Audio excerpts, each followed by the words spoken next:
All right. Happy Friday, everybody. Welcome to Masterfully Integrated. I'm Amelie Schaefer, and this is Janine Subak. Hi. And we are Systematic Excellence Consulting, and we help businesses run more efficiently, build more efficient teams, and operate at their highest potential through strong infrastructure. So we've been doing a series from the book Fix This Next by Mike Michalowicz, based on his business hierarchy of needs. There it is, Fix This Next. It's an excellent book and highly recommend it. So we've been doing that series on our podcast, and today we're going to break down one of the steps in the hierarchy of needs, which is heart-based promoters. And so we're going to talk about that. If you have any questions, put them in the comments. If you're watching live, say hi. If you watch the replay, give us a hashtag replay.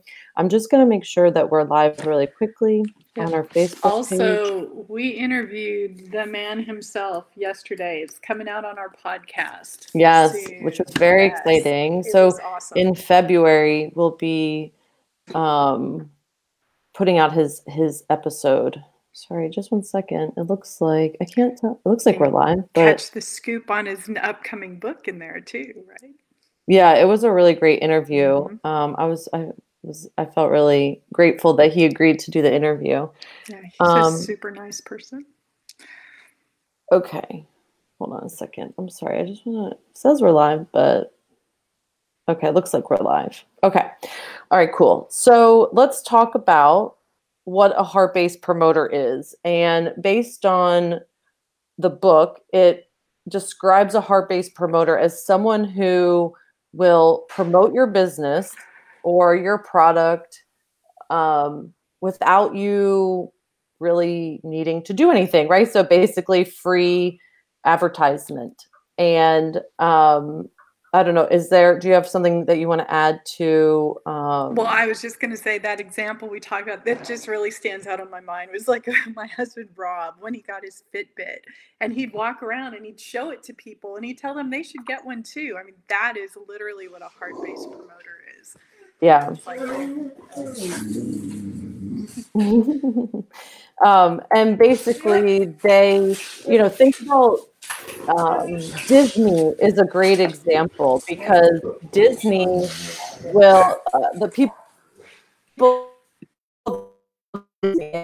will promote it with the clothes they wear, with the stickers on their cars. People have built businesses around planning trips to Disney, that kind of thing. Another one he mentioned was CrossFit. People that are in the CrossFit community, they have their own sort of lingo that they use. They wear clothes that have it on it. And I think the common theme among these brands that have these heart-based promoters is a community, is having that companionship and the belonging around their brand. And I think that's the key to building or cultivating heart-based promoters, is creating a community around your brand. Yeah, it's actually not, well, I mean, brand, but also in, say, nonprofits, right? Where, like, what is a community of people? I was thinking of women who advocate breastfeeding, right? That's right. A close-knit community that support each other and advocate it to other new moms or mothers to be.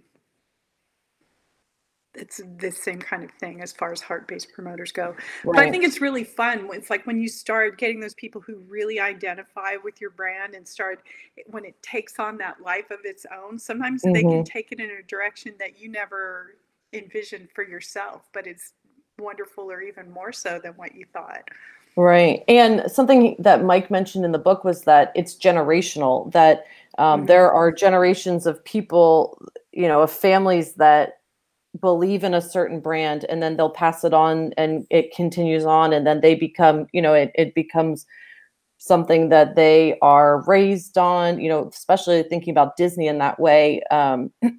Disney's that way. College alumni, right? I was driving towards College Station on a game day, and I was following a trailer I mean, the Mm-hmm. car is decked out in their school colors. The trailer's decked out. They're going to for the tailgating party, which is epic. Right. There, they had 4 generations of graduates, and they have their names and their graduation year on the back. I mean, that's multi-generational. But you see the same Yeah. thing with how many things can you think of in your house did you buy or do you use because that's what you've always used, that's what you Yeah. grew up with, right? It's like I could probably pull 5 out of my kitchen right now.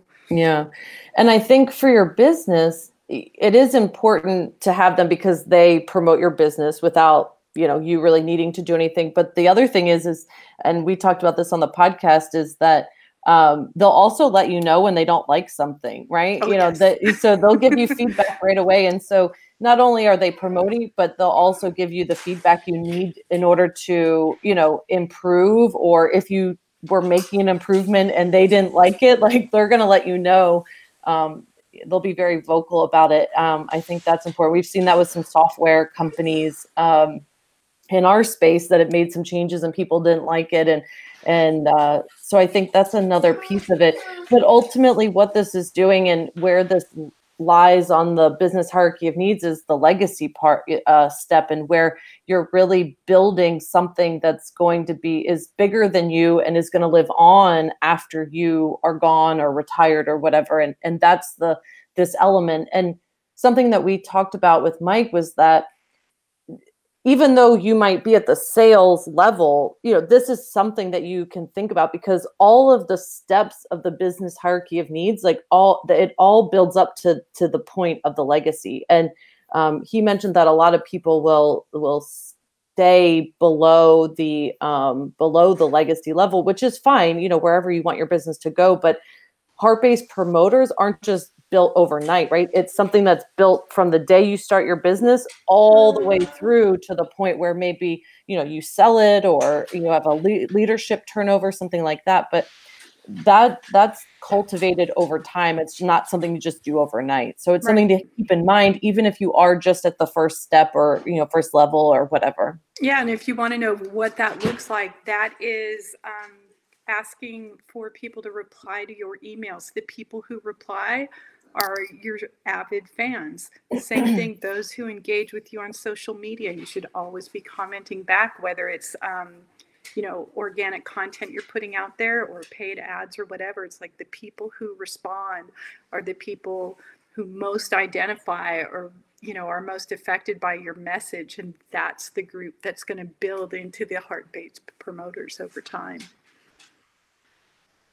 Yeah, exactly. And building a community. So you might sell one thing, but you have swag that shows your logo on it. And that's a way to go beyond just, selling companion products or other things. And that's a way for people to show off your brand in their everyday life, right? So that creates the community. I think Harley Davidson is another great example. Mike mentions that company a couple of times in his book, because it's such a community around that, and people identify with it, and they create clubs and groups around it, anything like that. And even you they as the tattoo the logo, right? Even and you as the business owner, if you think about how to create a community.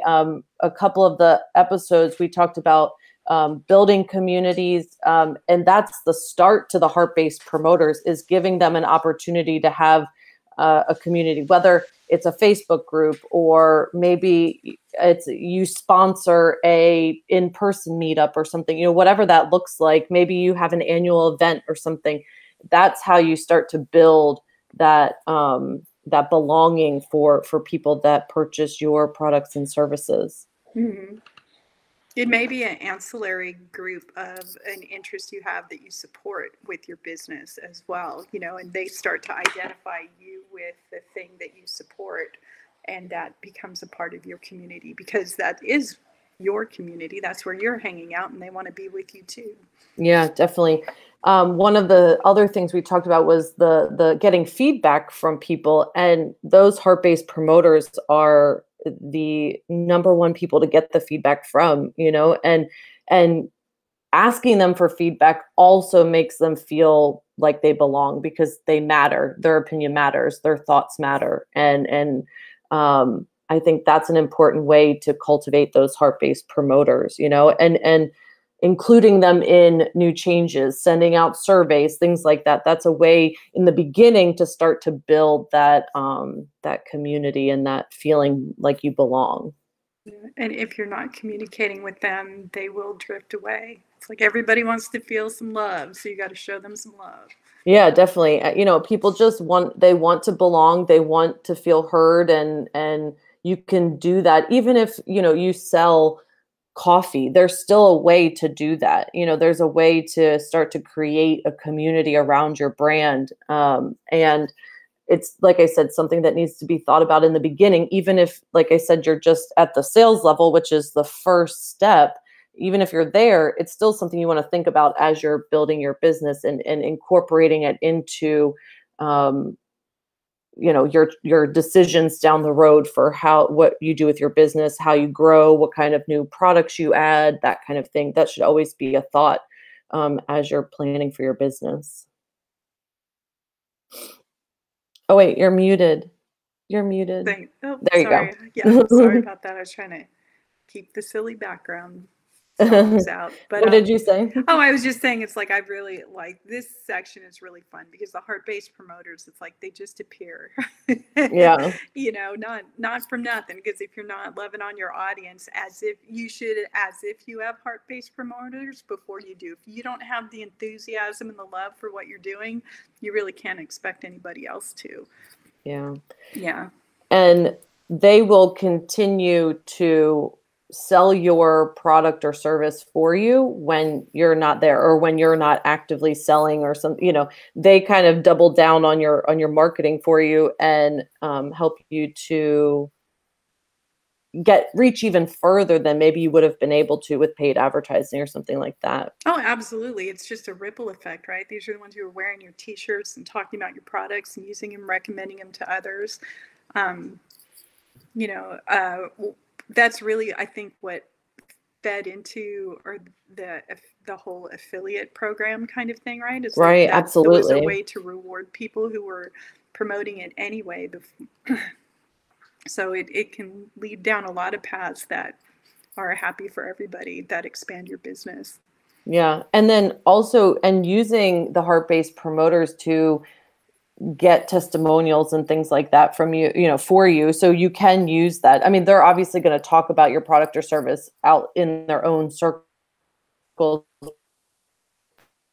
and engaging in them, like we mentioned, getting testimonials, getting feedback, things like that is a way to kind of bring them in and keep them kind of in your circle as you grow. And you need permission to use that stuff, but when you ask them for it, they're usually flattered that you noticed, right? Yeah, for sure. Like, hey, of all the people in your audience, you singled out them, and that makes it fun for them. Yeah, one of our clients sells, she does t-shirts through drop shipping, and she will have people send selfies of them in her t-shirts, and she's gotten photos of like mom, daughters, or grandmother, daughter, granddaughter, all in the same picture wearing their shirts and stuff, and then she'll post them on her social media, which I just think is fantastic, right? Because it puts them in the spotlight, it makes them feel special, and it also continues to promote her product. And and she actually hit the 2 Comma Club with her funnel, which was amazing. But I love that she does that sort of getting people to send pictures and stuff. And obviously, another way to do that is, creating hashtags and getting people to use the hashtags when they post and things like that. A lot of companies do that, and that starts to build that online community, which I think is great as well. Yeah, and for practical purposes, you should always be hashtagging your own brand. Yeah, yeah. And asking people to use it when they, when they share their product or your product that they purchased or something like that. Yeah, definitely. So I think as we get into this legacy level, it does maybe seem kind of far away, but again, it's really important to keep it in mind as you're building your business and looking down the road. And what, obviously, you can't stop thinking about sales or, fulfillment or things like that. You can't stop thinking about that, but as you start to grow, you definitely need to think about where your business is headed and what you want from it. So that way you can keep this in mind. If you're not looking to build a legacy, that's fine. But if you are, these are important steps to keep in mind for sure. Yeah. And legacy can mean different things to different people, right? Right. It's a legacy for your family, your business. I just spoke with someone the other day who is particularly the reason why they're building their business is with the intent to have something of value to leave to their children. So it's not just he'll love his own, well, I mean, it's his own passion, but he's got an intent there behind it that's bigger than that. There's the legacy for your community, right? Is it something that it's contributing that you want to have continue onward? It can mean all kinds of different things to different people. Or even selling the business, even if that's the case, whatever you want from your business. But if you're looking to have longevity, keeping these things in mind that the topics we talk about as the legacy level are important to keep in mind, even in the beginning stages. And we've covered them on our podcast, which I'll put the link to the podcast in the comments so you can check out the episodes. We've done we'll have done like 25 weeks, I think, of all the steps. So broken them down. And the last one is with Mike Michalowicz, which like I said, was an awesome way to wrap up the series and get to interview him. The best for last, right? Yeah. But I would just say that, it's like when you're in the midst of it, you don't necessarily think about it, but everyone exits their business eventually, one way or another. And it's better to be prepared. It's best to treat your business like an asset. So you're always ready for the unexpected, whether it's an opportunity you never thought might cross your path, or devastating things life happens all the time. You never know when you might need to take a left turn. But it just making your business the most valuable asset is inherently optimizing it for the best performance for you anyway. They are one and the same. Yeah, exactly. Well, I know I don't have anything else to say about the heart-based promoters. The episode is a little bit longer, so if you want to hear more about that, like I said, I'll put the link in the comments, and we'll be back here next week with another breakdown from the business hierarchy of needs. And if you have any questions, feel free to put them in the comments. If you catch the replay, put a hashtag replay, and we will see you next Friday. Yeah. Go love on your audience. Go love on them and have a good weekend.